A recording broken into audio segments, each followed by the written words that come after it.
All right, so did you have any particular questions from tomorrow's homework? Mm,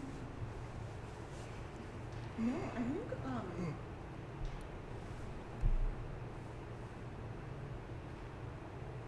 think my main question actually Mm-hmm.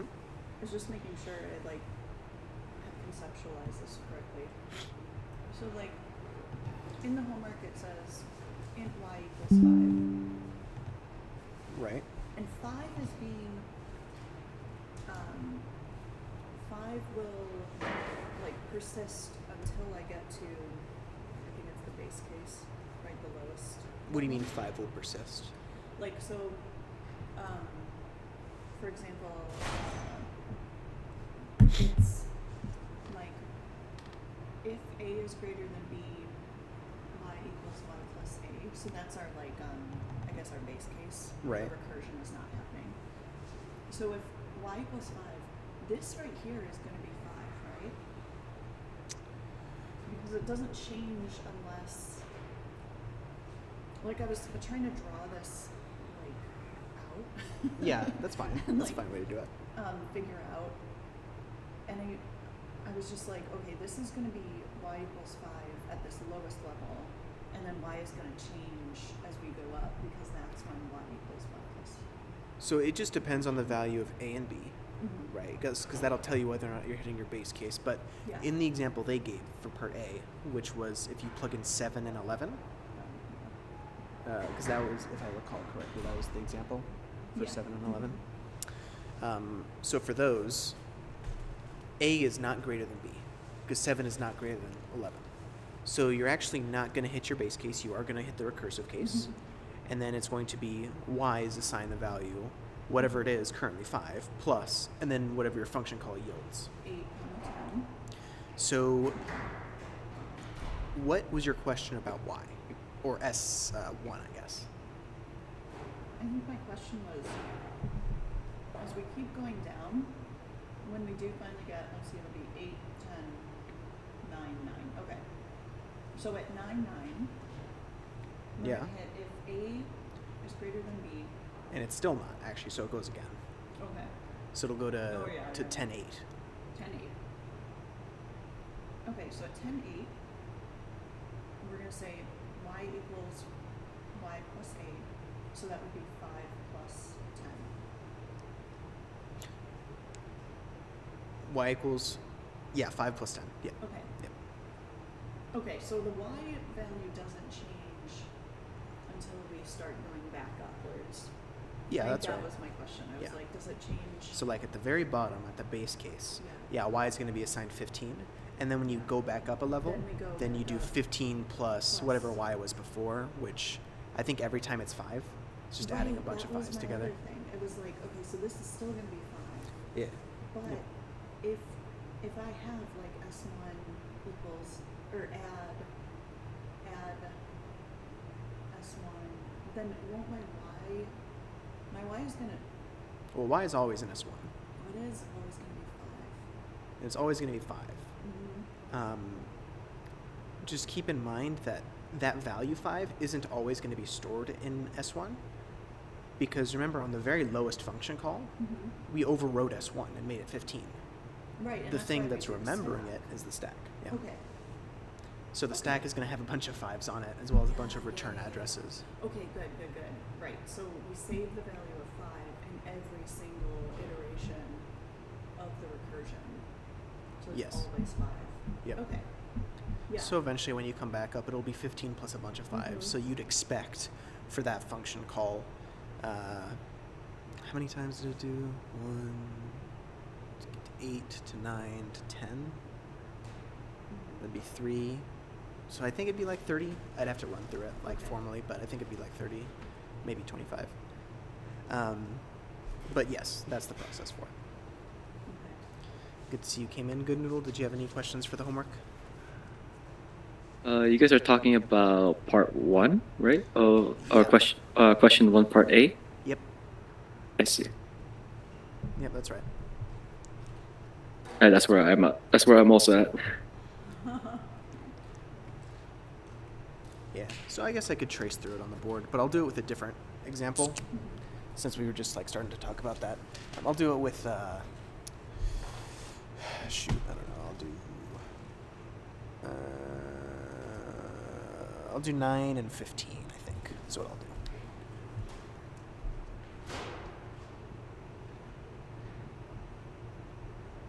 Scrap that. I'll do 9 and 13.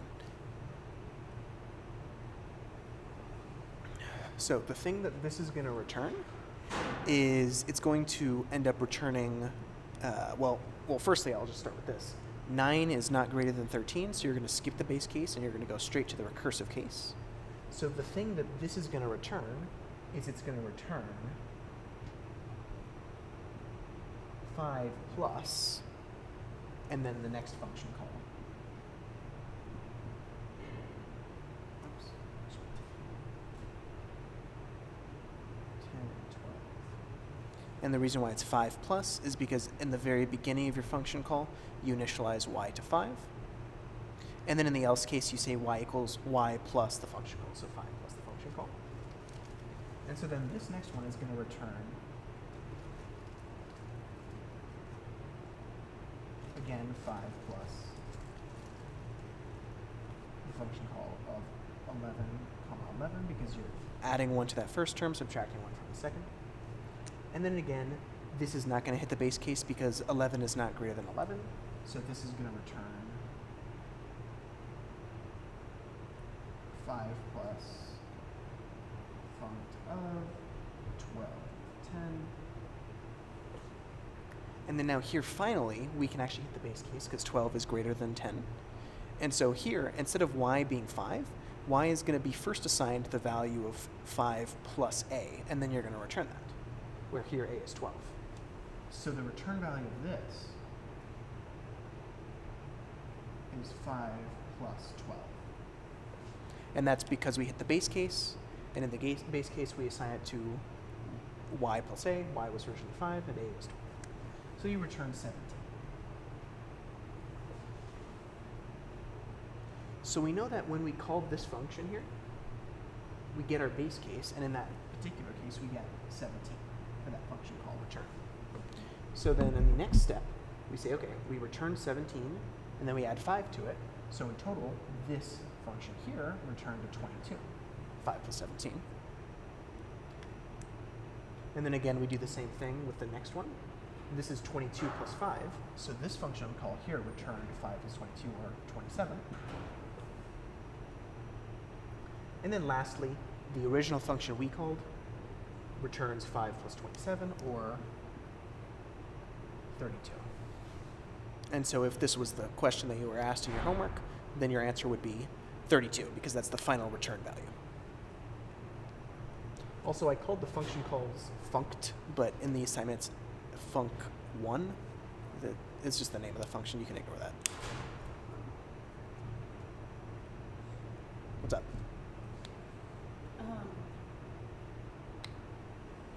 Oh, the first. I just picked some random numbers, by the way. Yeah. No, I was just thinking we would go another plus 5. So go 9, 13, then you go up to 10, down to 12, up to 11, down to 11, I see. and 12 down. Yeah, I see.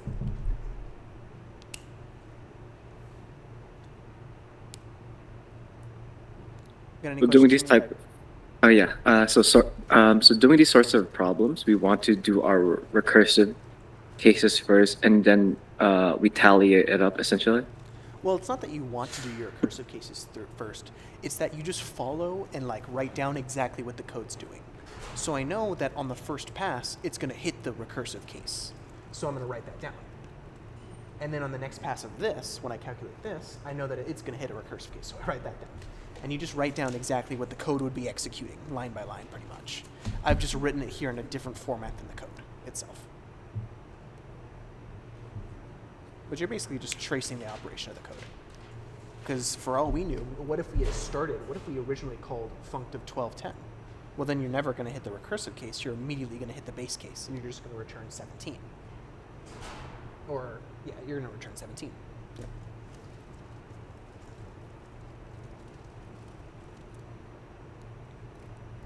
And so then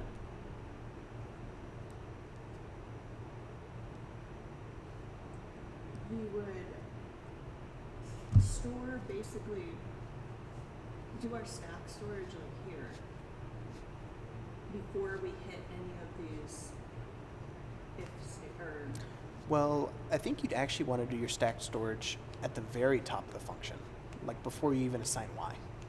Because when you assign y, it Mhm. overwrites S1, correct? yes. But yeah. S1 we have to save because it's a saved register. Even if it wasn't a recursive function, we'd have to save it on the stack ahead of time. Well, we don't need to save A0, but we thinking we do need to save RA because we're going to need to exit load and RA is going to change. It was really just S1 and RA here, right? I think we'd also, well, you'd also want to save.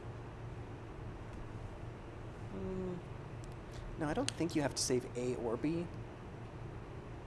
I'd have to start writing it out to think about it. But if we were saving anything else, the only things that would make sense to save would be A or B, whatever those are in. So A0 or A1. Or if they're stored in some temporary registers, save those. But we'll get to that. For the moment, though, you're right. For sure, save RA. You always have to save RA. And then for sure save S1. And then when we get inside the actual function, we're going to do S1, RA, A0, and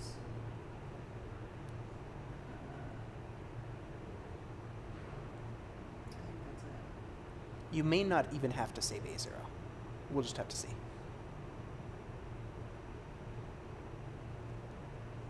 think we do. I'm pretty sure you do. But the thing is, if you were going to do that, you wouldn't save A0 because A0 is going to get overridden anyways with returns. So you, whatever the value of A0 is, you'd store it to another register and then save that on the stack. Oh, If you were going to save A0. I see. Oh, maybe we actually don't need to save this. Okay. Interesting. All right. So I'm going to go ahead and erase this from the board. And we can start doing some conversions. Let's do. So I'm going to go ahead and write the code at the bottom of the board just for my own reference. We have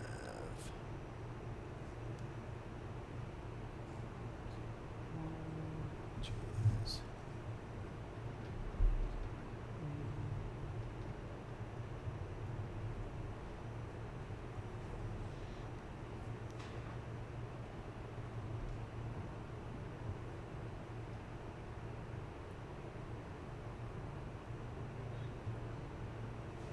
and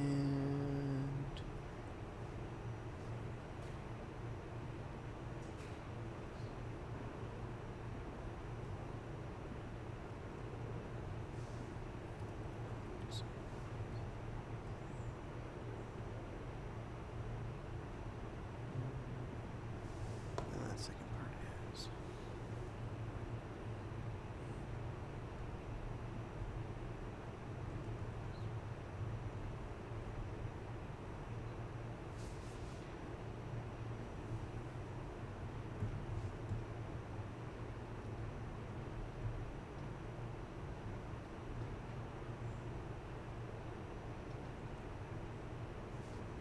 so I went ahead and wrote the code down on the board. It's fine if you can't see it.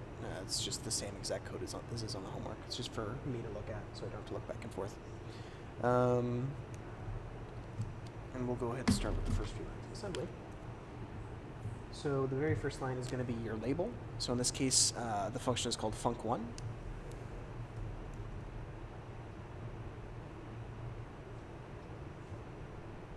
So I'll go ahead and put that label up there. And for this next part, I'm going to want to start with my stack operations because the very first line of my function is overwriting S1, so I need to save some stuff on the stack ahead of time. And since I'm going to be saving S1 on the stack, I'm just going to save everything I need on the stack. Though I will say, if we're trying to do this in 2 passes, like is encouraged in class, I'm going to start worrying about my stack on my second pass. So for the moment, we can acknowledge that yes, we're going to need to save S1, we're going to need to save RA. But I'll do that after. I'll do that later. For the moment, I'll just pretend I've already taken care of the stack stuff, and I'll just verbatim copy the code.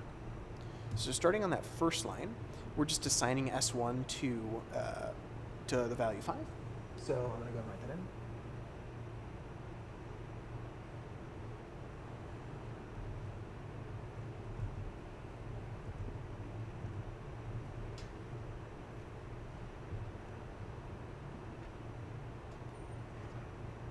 So I went ahead and just said S1 is going to be 0 plus 5, so you assign the value of 5 to it.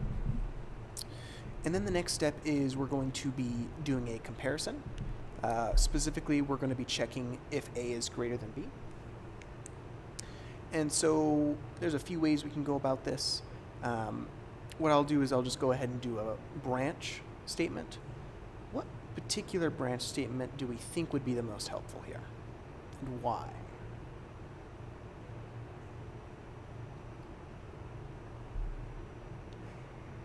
Because there are 4 that I can think of, or well, there are 6 in total, but there's 4 less than ones. I said BLT. Branch if less than. Yeah. A0, comma A1, and then comma else. So let me write that down.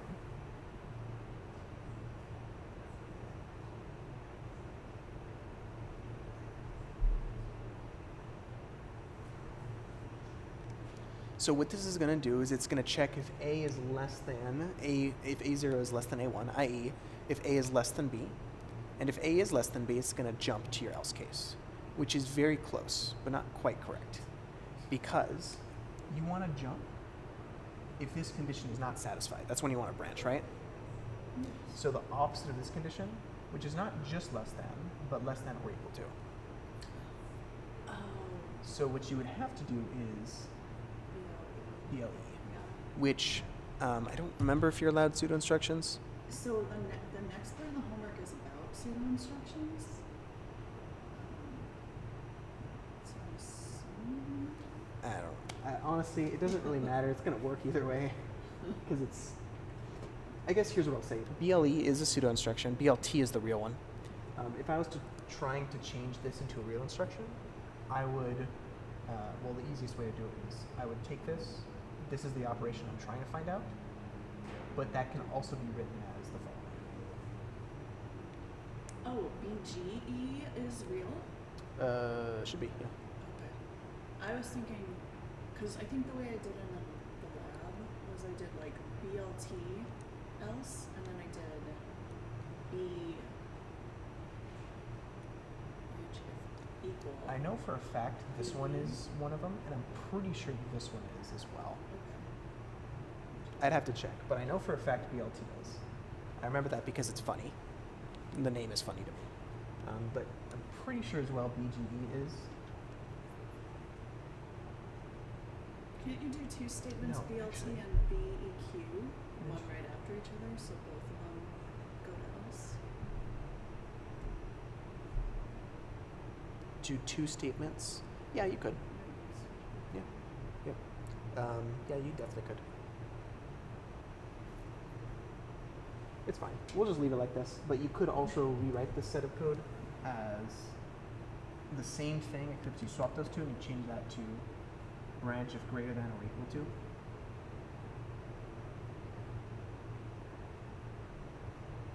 One of these is a pseudo instruction. I know this is a pseudo instruction. I'm pretty sure that's real.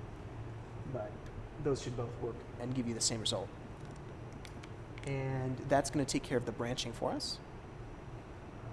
Now, if we didn't branch, then we're going to execute the line directly under the if statement, which is just we're going to take y and set it equal to itself plus a. So we're going to say add, just add because we're adding 2 registers, and we're going to add 2 registers, S1 and A, which in this case is stored in A0. And then we're going to store the result of that addition back into S1. So that's the line for y equals y plus a.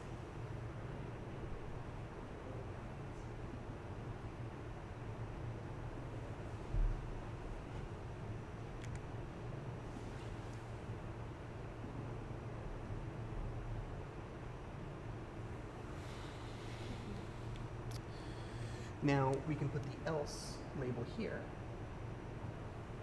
which is where we're going to jump to if we branched from here. And if we do jump to this else, and note that I am going to have to add in one extra thing below here, I just haven't done it yet. If I do jump to this else, then I'm going to start executing the thing within the else statement. Now I do want you guys to keep in mind that I can't just put my else case here, because what's going to happen is right after I finish executing these, then not only is the if statement going to execute, the else is going to execute right after it, but you want to skip it. So you'll have to jump to a different part of your code, so after the else is over. So I guess I'll say jump to end if, which is the end of your if statement, the end of your entire if statement. So I have a question. Yep. Why, if we're in a function right now, why wouldn't that be JRRA to jump out of the function completely? Oh, because that's the last line of this example? Is that why? So we're not jumping JRRA because, well, let me think. I think You at the could end do it. says return y at the very end. Yes. So is that why? So I'm just trying to translate it exactly as is. Mhm. So Yeah. after you jump here, then you would store your return value in A0, and then you would, what's it called? And then you would JRRA. However, if you wanted to optimize this code, instead of jumping down here and doing it, you could just do it here. Because every time you enter that base case, you're going to immediately return afterwards. So you're right. You could totally do that. You could put that return statement there, and it'd be done and over with. But I'm just trying to directly translate it. Okay. So this basically jumps you to the end of the if statement. Now, if you branch, you're going to branch to the else here. So when you branch to the else, you're just going to execute a function call. And then after that function call, you're going to sum two things, y plus whatever the result of that function call was, and then store it in y. So I'm going to go ahead and make a little bit more space for myself here. And the first thing I need to do is basically prep the function call. And when I say prep, I mean I'm going to have to get my A0 and A1 ready to be used for my function call. Specifically, I'm going to have to add immediate to A, which is my argument register.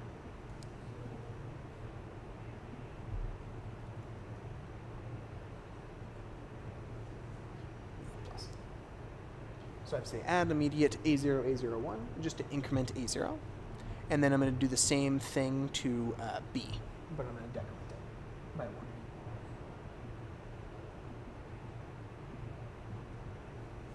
And then finally, I can do my function call, which is just going to be a jump and link to func1.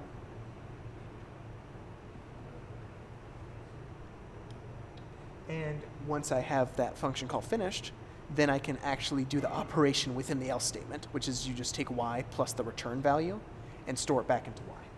So that's going to be add immediate, just add. And you're going to do s1 plus itself, so that's a y equals y plus, and then the return of the function is stored in A0.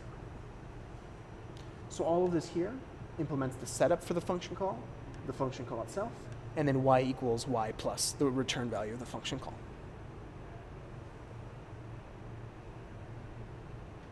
My end if label goes down here. And for the last little bit, I need to just store my return value into A0. So S1 currently holds the thing I'm going to return. So I'm just going to move S1 into A0. And I'm going to do that with a pseudo instruction.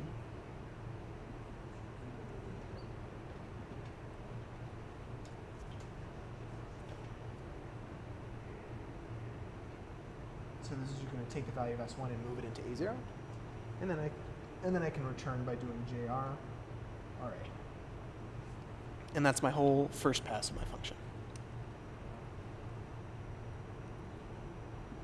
You'll notice that I put my code here, my assembly line, on the same line as my label. That's perfectly fine. It's the same thing as what I wrote up here, if you leave it blank. It doesn't change anything.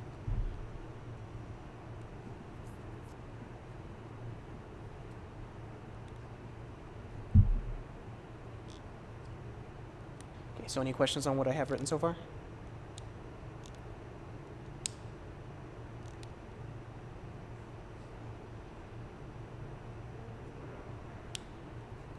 Okay, so this is the final first pass, right? Like this, what we're done with our first pass.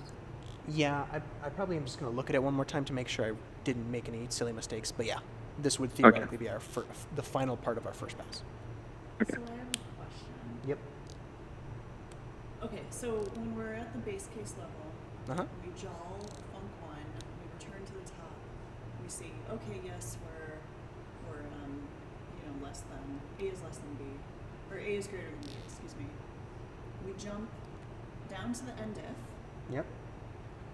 we transfer our contents into the return register, A0, and then JRRA is going to take us right below JAL func1. Yes. Okay, and then we're going to do our addition, which is y equals y plus func1, and then jump to, okay, now I see. Yep. Here, and then we jump. And yeah. you just keep doing Keep that doing that. until you eventually get to the spot where you're returning back to the Returning original back to- caller. Okay, yeah, that makes sense, thank you. Okay, so quick recap for me and for you guys. Started initialize y to 5, then you basically get your comparison for branching. So this is just checking if A is going to be less than or equal to B. If A is less than or equal to B, you branch to the else case. Otherwise, you go here and you do the base case, which is y equals y plus A, and then you can jump to the end and return S1 into your return register A0, and then return back to your caller. Otherwise, if you did branch, then you're going to the else case, which is where you do your function call. So here I'm prepping the function parameters, doing my function call, and then adding the result of the function call plus my current value of y, storing it in y, and then again moving that y value into A0 and then returning. So that's the entirety of the first pass. Any questions on that?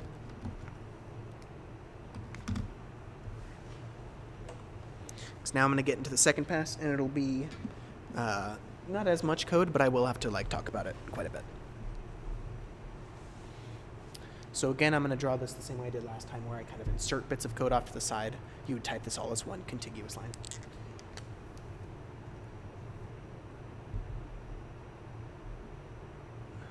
So I'm going to have some code at the top where I'm going to be firstly allocating stack space, and then secondly storing the things I care about on the stack. At the moment, we haven't really figured out what things we're going to need to save on the stack. We know for sure RA, and we know for sure S1, and I know already that we are going to have a few other things we need to save, but I'm just going to pretend like I don't know that. And for the moment, I'm just going to write in just the stuff that I do care about, that I for sure care about. So let me go and write that in. So the first thing I have to do is I have to allocate stack space. How do I allocate stack space? Or what instruction do I use to allocate stack space?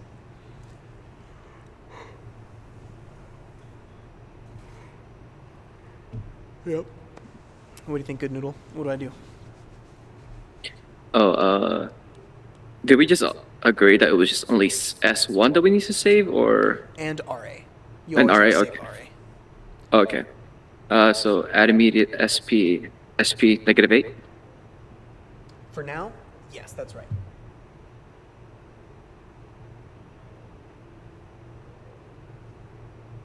I'll fill that in later because we're going to change it. Initially, though, yeah, 8. And then we're going to store the things that we care about on the stack. So the first thing I'm going to store is, I'll just do RA first. Doesn't really matter what order you do it in. So I'm going to store RA on the stack at 0 SP. And then I'll store S1 on the stack at 4 SP. And then I'll leave extra space here in case I want to store anything later, and I can change it out.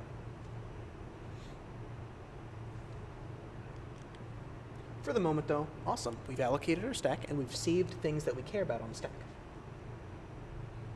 So now, I run through my code, and I say, okay, I overwrite S1, good thing I saved it, and then I do a comparison, and then I see where I go. If I was to go into my if statement here and execute the base case, what I would do is I would execute this line, which is going to take my current y value, add it with a, and then I'm going to go ahead and store that in y. So if I happened for some reason to call it and it immediately went into the base case, this is what would execute. So let's just pretend that I was taking that route. I would go here, and then I would jump to my end statement, and then I would jump here. Right before I leave, I need to make sure that I deallocate my stack space, as well as load back in the things that were important to me. So in here, right before my return is where I'm going to do the opposite of this operation.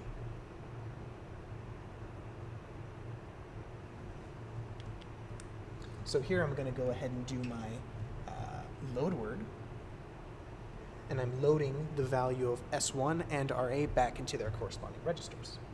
So I'm going to load word into S1, and I'm going to be reading from memory location 4 SB.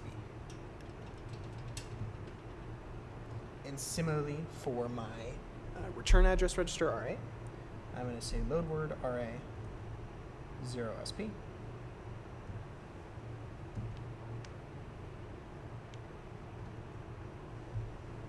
And again, if I need to add extra stuff here, I will. We'll talk about that if we get to it. And then I can deallocate my stack space just by saying add immediate SP, SP, and then whatever my number is here that I put it there. So any questions on that?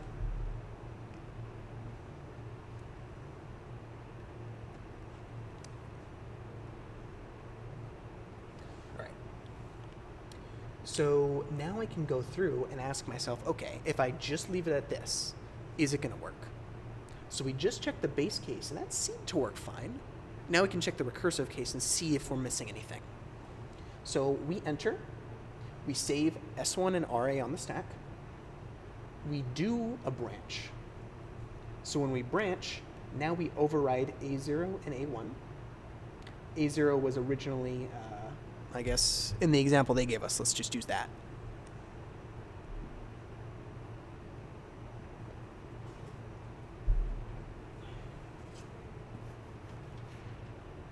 So in the example they gave, we had 7, 11.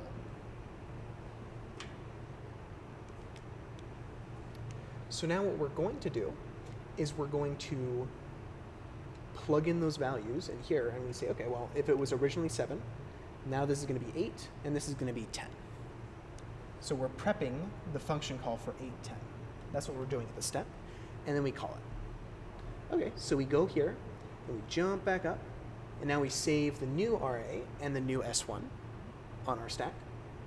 And then we assign S1, do the comparison fails, so we do the branch, and then we basically reevaluate again for the same thing, but of 9, 9. And then same deal, and then we go to 10, 8. Now, for each of these steps, we had different values of A0, A1, and all that, right? So it's possible, we may or may not have to do it, it's possible that we needed to save A0 or A1 in some temporary register on the stack. We'll get to that though. So we finally ran into this last base case call. We go up here, we set S1 to 5, we do our comparison, hey, we don't branch, we go here. And we say, okay, S1 is going to be itself plus A0. Is this the right A0 or the wrong A0? Right now we have the right one. Right now we have the right one, it's Yeah. 10, yeah. So we have the correct A0 that we're trying to add at the moment. Cool, okay, so maybe we didn't have to save A0, awesome. All right, so then we go ahead and store that with 5 plus 10. S1 is going to be 15. And then we jump to the end. So in the end, we're going to move 15 into A0. And then we're going to go ahead and return back to our caller. So we've exited here, and the return value is 15. And so then the place we return to is right after where the original function call was. So it would be right after JL, and we return here. But now, aren't we working with the wrong A0? We're like one Well, level up, right? Here, A0 is supposed to represent the return of the function call. Oh, okay. The reason why A0 was here is because that is the return of the function call, right? Okay. It's really easy to get these mixed up. So actually, as it turns out, this does hold the right value. Okay. 15 plus 20, or 15 plus 5, you'd get 20, because S1 in this case was 5. And so, Why did they make the argument the same as the return address argument? I don't know why they made A0 do two things. It does confuse a little bit. Okay, Um, I'm on the same page now. Now, what I will say is, well, I don't think we'll have to deal with that yet.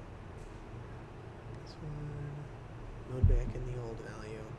If for some reason S1 was different on every iteration, then on this stage, we couldn't just directly execute S1.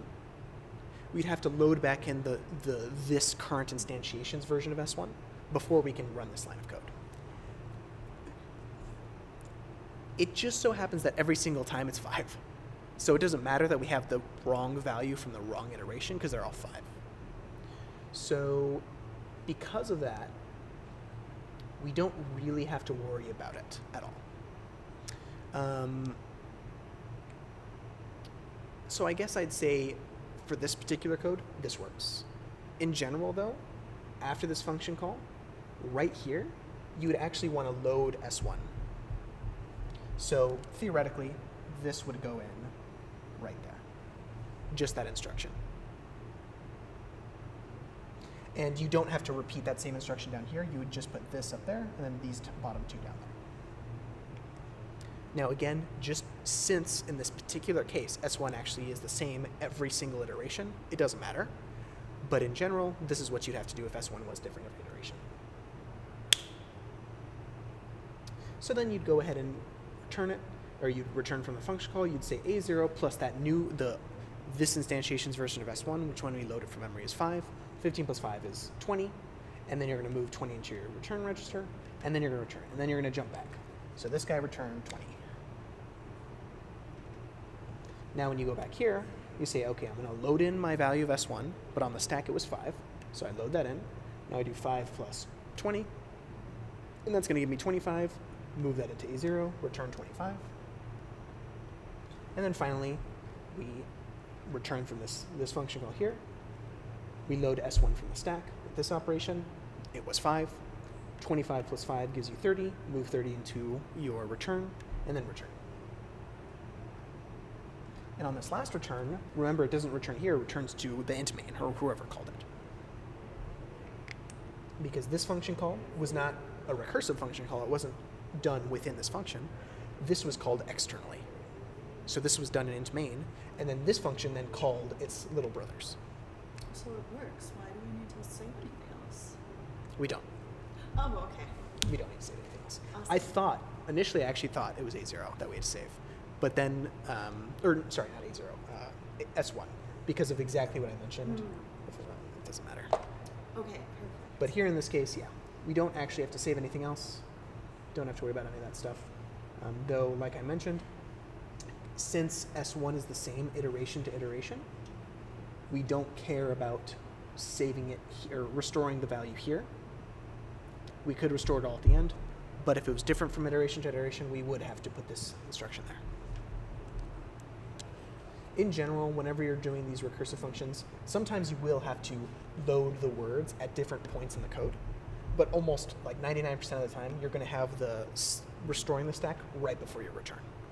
So 99% of the time, this instruction is going to go right there, whereas these loads might occur earlier, not necessarily right next to it, just because you might need it earlier.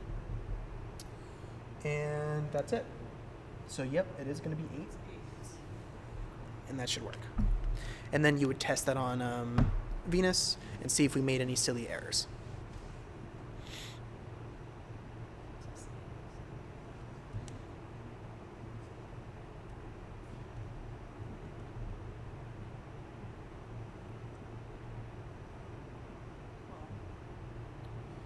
Okay. Any questions on that?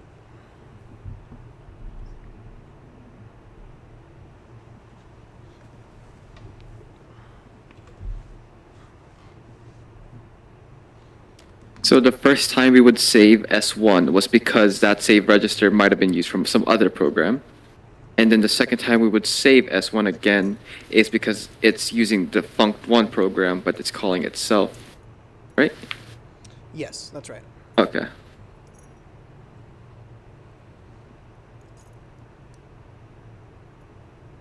So in essence, this saving S1 holds two purposes.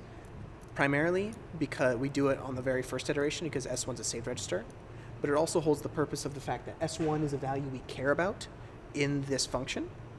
So recursively, we'd have to save it. So you save it for two reasons. Because externally, we care about S1, and internally, we care about S1 recursively. So there's two reasons you do it, and each iteration is the different reason. The very first iteration is because of the external stuff, and every iteration afterwards, it's because we want to save it due to internal reasons. So yes. Thank you. Yep. Okay. Any other questions on this?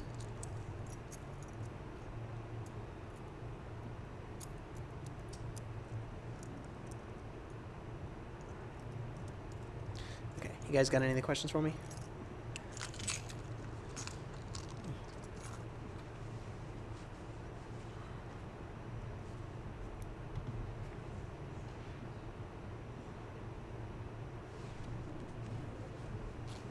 On question 2, Uh-huh. what's BLEZ? Is the branch less than, and then it's the Z part. Yeah, branch if less than or equal to 0. That's what the Z stands Oh, for. okay. So it's a pseudo instruction. Well, I'm sure you know that part, but it's a pseudo instruction. A lot of the branch statements have a Z at the end for comparisons to 0. And the reason why those pseudo instructions exists is because we often do comparisons to 0. That's just like a common thing that we do. But also because it's super easy to do comparison to 0 since the 0 register always holds the value 0. So you can just compare to that register, and it's a super easy change from going to that pseudo instruction to a regular instruction. It's you turn one instruction directly into one other one instead of multiple other instructions, which is nice.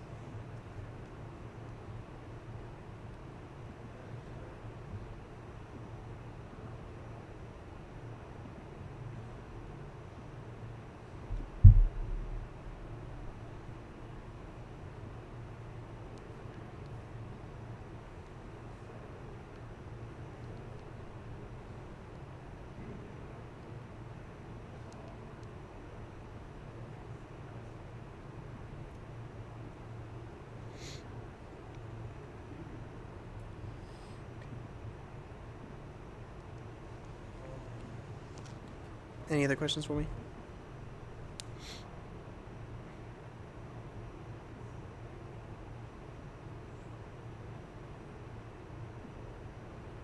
No questions for me. Thank you. Were you able to type it up on Venus, or is that not what you were doing? That is what I'm doing, yeah. But I'm not getting the right thing, and I'm just. It's because I like whipped together a main, and then I brought everything back to the main. Like I jump and linked it from the main, and I must be doing something wrong. If you want, I can look at it. Yeah. Let me clean it up because I copied it. It's a little wonky formatting. It's very possible you did it correctly, and I made a mistake in the syntax. I doubt I wouldn't doubt it. Everyone makes mistakes. So yeah, I did this main here.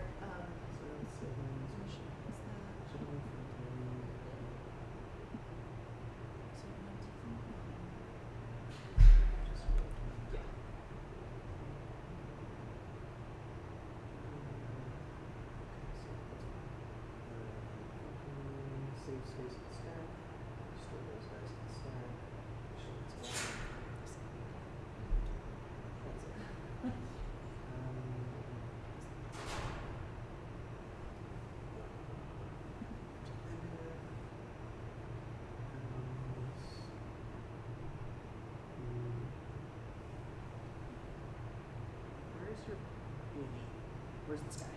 Oh, that is.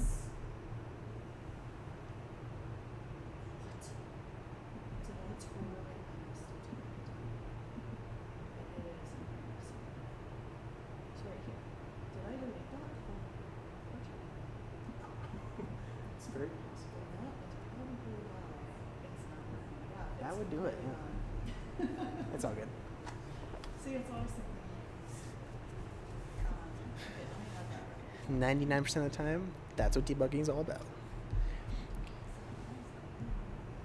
Yeah, it kept the comments. That's good. but not the actual code. Okay, so.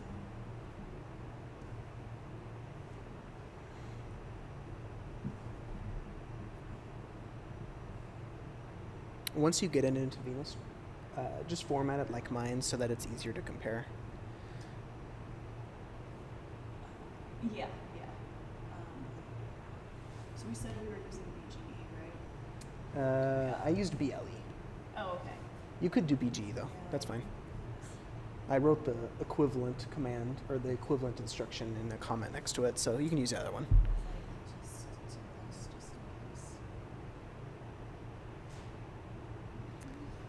Let's see. Jump and link. Jump, GR. Load immediate, BLEZ. Yeah, Yeah, okay, 30. it works. It works? Yeah. No, it's Yes. perfect. Excellent. Okay. Okay. Yeah, that's pretty much it for part 1. So there you go.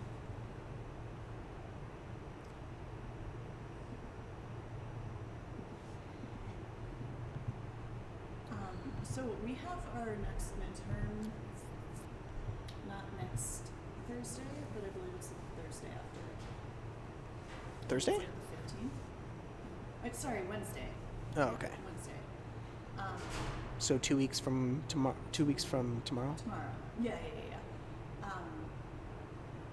So I wonder if we're gonna like stop. Well, I guess we never stop on new things, do we? No. You will do a review session the day before, though. Yeah. Like, yeah, she always does review sessions. So you'll do one on Monday, the 13th. So she always tells you guys to. I don't know if she does practice midterms, but if you have questions, pretend like the midterm was on Monday, study for it, and That's then. what Yeah, she that's said exactly what last she time. says. Yeah. And bring in any questions you have for like concepts or particular problems or anything like that.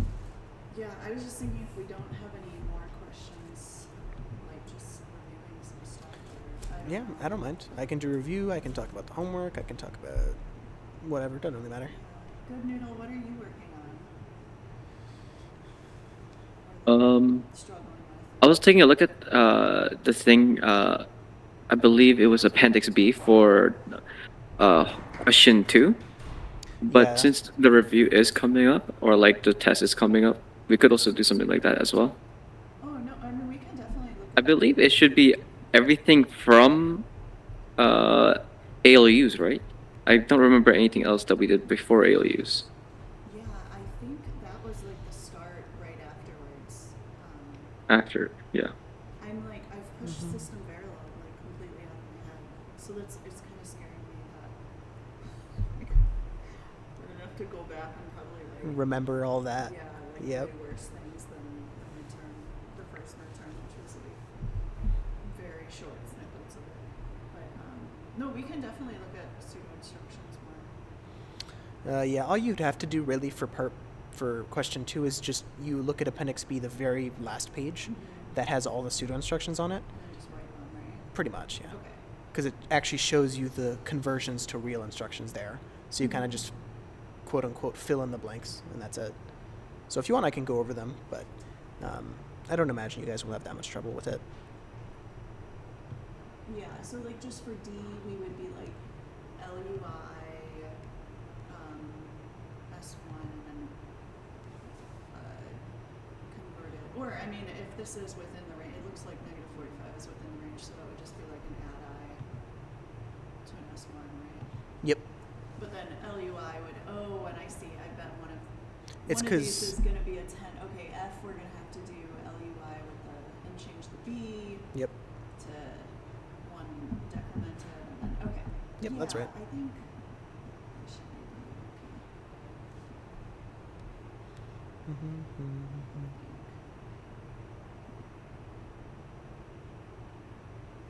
For the pseudo instruction on jump and link register RS1, it's calling itself.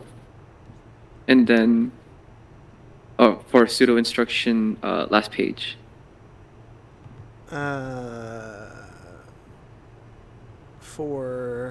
So the pseudo instruction for part A.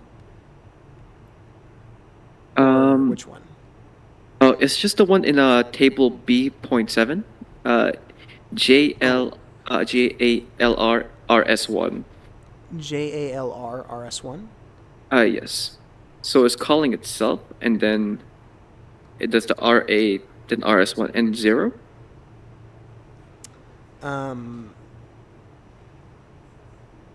Yes. Yeah. I Okay. was confused as to what you meant by calling itself, but yes, the pseudo instruction turned into a real instruction is just the same one, but encoded or written differently. Because see. sometimes, if you, it's very similar to like, well, not quite the same, but if you're trying to do load immediate, you just write the place you want to store it and the immediate you want to load, but really, you have an extra register you're adding. That's in the proper formatting. That's in the actual instruction formatting. It's the same deal for this one. So we can use JALR with just a register right after it. And that will just mean the same thing as what it has over on the right-hand side, where it's JALR followed by RA, followed by that register we cared about, followed by 0. So, yeah, it just decodes into itself. Okay, I see. Thank you. Yep.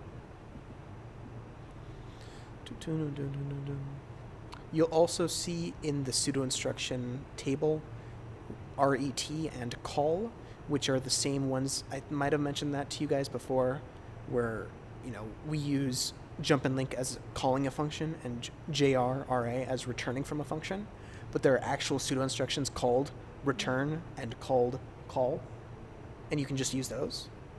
And the encodings for them are shown. What's it called? The encodings for them are shown in the table, or the proper instructions are shown in the table. And you will see there are actually 2 different versions of call depending on how far away the label is from you.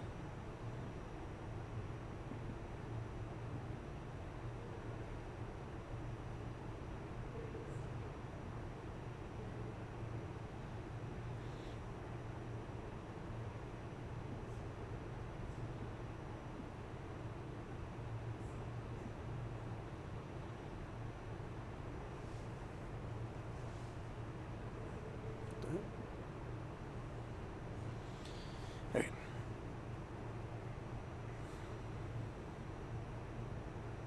Any other questions for me? You guys all right if I erase the board? Yes.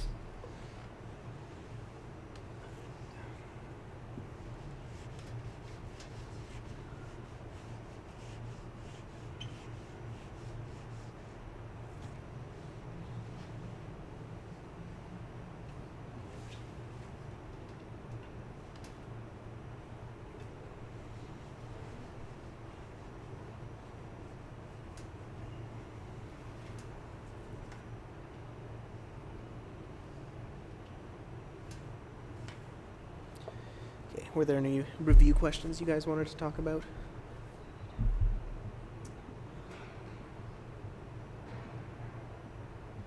Because you do have you do have 2 weeks till the midterm, so we have plenty of time to review stuff. Trying to be like responsible this time and like not wait until the week of or the week before.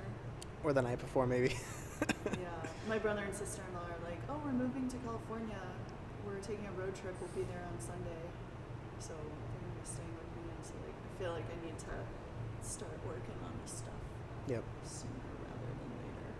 That's a good idea. So yeah, I think I'm gonna go through the homework. I haven't even thought of any questions right now. Yeah, that's fine. One thing I know that I'm gonna want to review is system Verilog. Okay. Yep. Like, not the easy like assign stuff, but more of the complex. The fun stuff. I don't know if I could call it fun. What? Not fun. Like for example, there was one lab in System Verilog that, let me see. Sorry, Good Noodle, did you have anything else you needed to ask about? Please. Not for today. Okay. Yeah, okay, so like, here's a good example. I don't know if we can like review some of the code that came with the labs. That's fine. Yeah.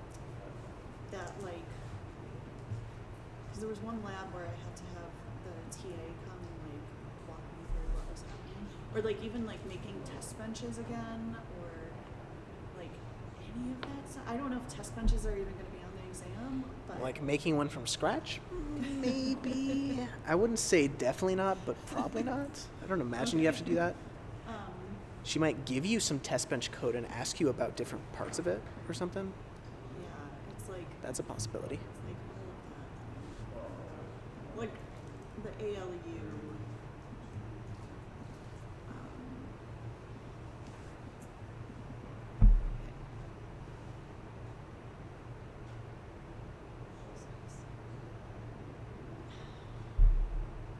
I think I'm gonna have to review this because I'm looking at the ALU code and like none of this works for me, Oh, that's fair.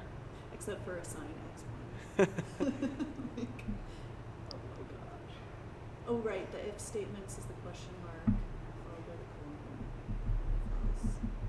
Yeah, this is. If I remember correctly, for the ALU, we would want to consider the overflow, right? Yes, that's right. Okay. Yeah, you use that for some of your flags. I don't remember how many flags you guys had for your ALU, if you had any. Like your overflow flag, your zero flag, your Yeah. negative flag, some other ones. Extend zero flag for sure.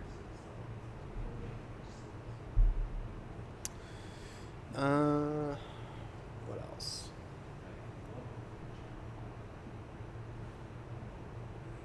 You can also just go through and look through the examples that she has posted, like the folder, the zip file she has of all of like a bunch of different modules. You can just look through those and see if you do or do not understand them, and you can bring questions about those.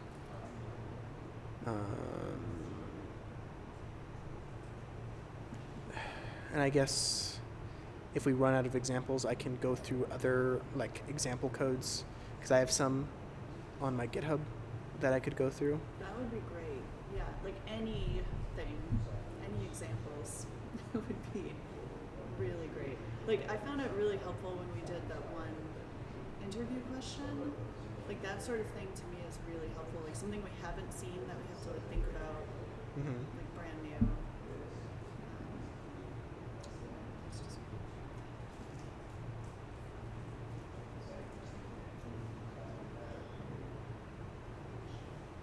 Yeah, the ALU controls. I have a quick question on System Verilog.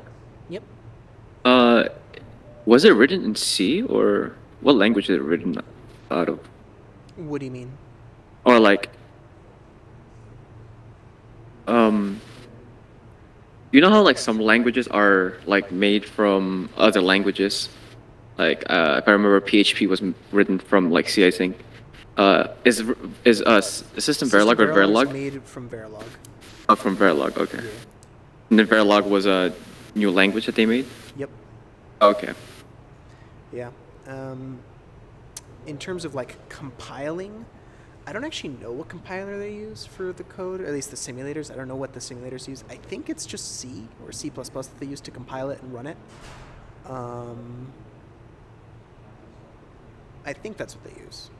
It might actually be, there's another language called, I think it's called System C. Though I thought that was just a scripting language. I may be incorrect. But yeah, they use some high level. They use some high level language to simulate HDLs like Verilog or System Verilog or VHDL.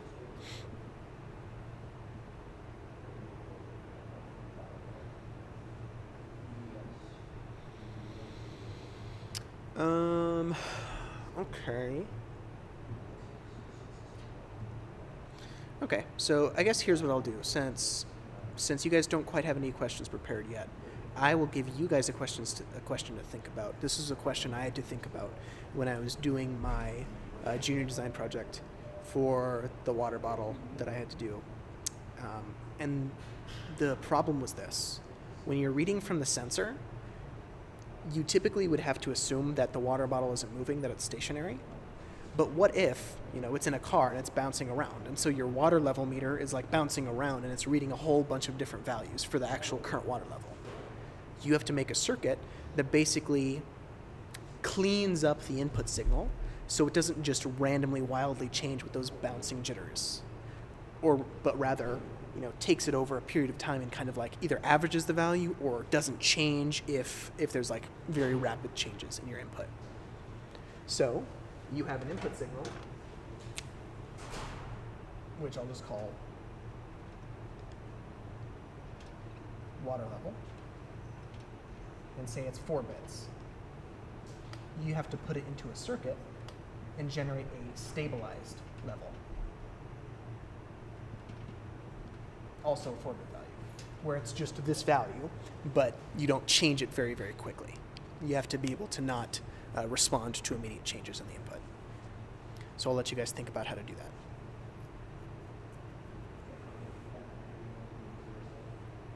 It's done in System Verilog? Correct, in hardware. So I would just think hardware, like schematics. I wouldn't try System Verilog first. You typically do your HDL after you have a schematic drawn out.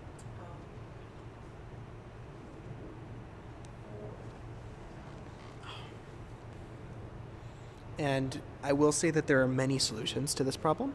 There's not one correct way of doing it. When we come back, if you guys ask me to, I'll show you my way, what I came across of how to do it. Again, it's not the only way or the only correct way.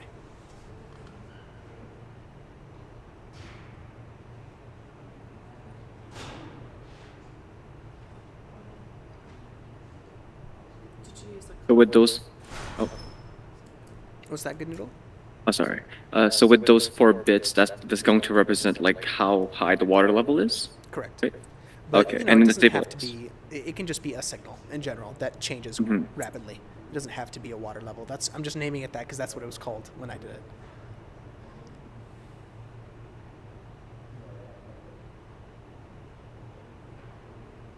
And by rapidly, did you like synchronize it to like 1 clock?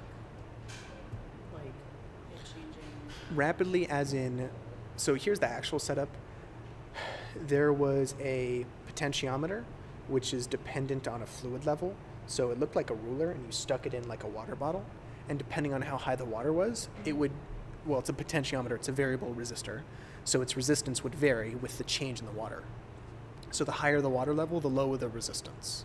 And I can't remember what the range was. It was like 10K to 1K or something. What class did you do this for? 302, CP 302. It's like, oh my gosh, you did that. You for could do that in 202 200. or 200. Yeah, you could totally do that. It's just knowing how to interface with the sensor. So anyways, we took that, we ran a current through it. So we ran a constant current through that to generate a voltage.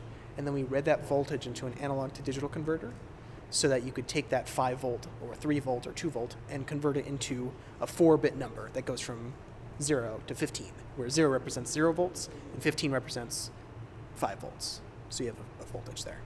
And then you send those 4 bits to the FPGA using the GPIO pins.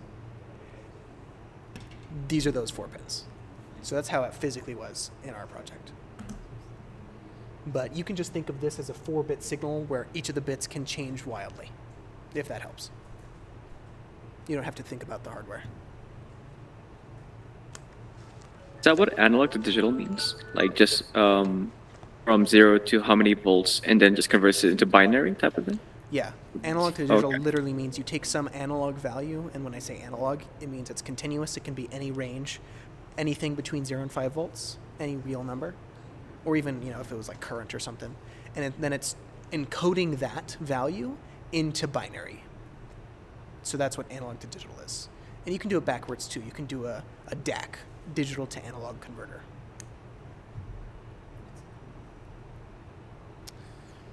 All right, I'm gonna go ahead and stop the